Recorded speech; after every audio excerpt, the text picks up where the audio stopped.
Evil allures, but good endures. By Leo Tolstoy. There lived in olden times a good and kindly man.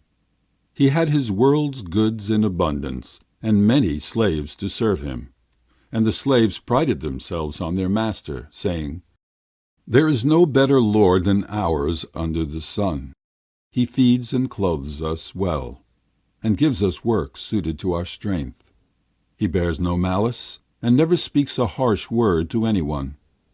He is not like other masters, who treat their slaves worse than cattle, punishing them whether they deserve it or not, and never giving them a friendly word.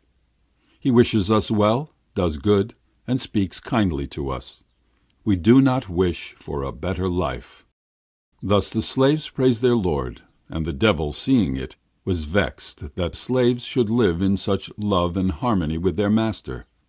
So getting one of them, whose name was Aleb, into his power, the devil ordered him to tempt the other slaves. And one day, when they were all sitting together resting and taking of their master's goodness, Aleb raised his voice and said, "It is stupid to make so much of our master's goodness. The devil himself would be kind to you if you did what he wanted. We serve our master well, and humor him in all things. As soon as he thinks of anything, we do it. Foreseeing all he wishes, what can he do but be kind to us? Just try how it will be if, instead of humoring him, we do some harm instead. He will act like any other. He will repay evil for evil, as the worst of masters do." The other slaves began denying what Aleb had said, and at last bet with him. Aleb undertook to make their master angry. If he failed, he was to lose his holiday garment, but if he succeeded, the other slaves were to give him theirs. Moreover, they promised to defend him against the master, and to set him free if he should be put in chains or imprisoned. Having arranged the bet, Aleb agreed to make his master angry next day. Aleb was a shepherd, and had in his charge a number of valuable purebred sheep, of which his master was very fond. Next morning, when the master brought some visitors into the enclosure to show them the valuable sheep, Aleb winked at his companions as if to say, "See now how angry I will make him." All the other slaves assembled, looking in at the gates or over the fence, and the devil climbed a tree near by to see how his servants would do his work. The master walked about the enclosure, showing his guests the ewes and lambs, and presently he wished to show them his finest lamb. "All the rams are valuable," he said, "but I have one with closed, twisted horns, which is priceless. I prize him as the apple of my eye."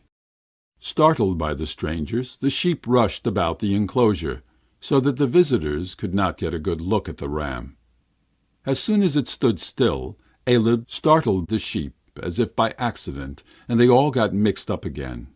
The visitors could not make out which was the priceless ram. At last the master got tired of it. "Aleb, my friend," he said, "pray catch our best ram for me, the one with the tightly twisted horns. Catch him very carefully, and hold him still for a moment." Scarcely had the master said this when Aleb rushed in among the sheep like a lion, and clutched the priceless ram.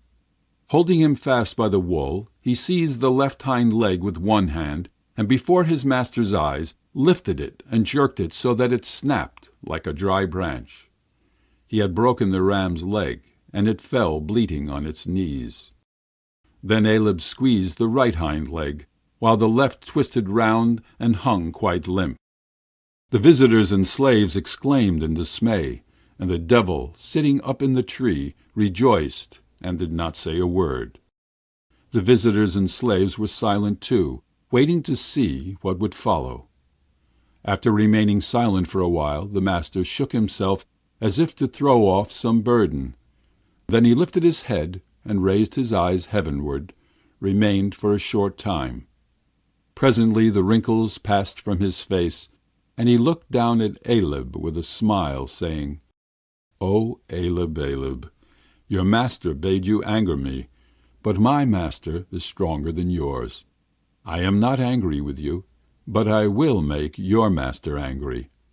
You are afraid that I shall punish you, and you have been wishing for your freedom. Know then, Aleb, that I shall not punish you, but, as you wish to be free, here before my guests I set you free. Go where you like, and take your holiday garment with you." And the kind master returned with his guests to the house. But the devil, grinding his teeth, fell down from the tree and sank through the ground.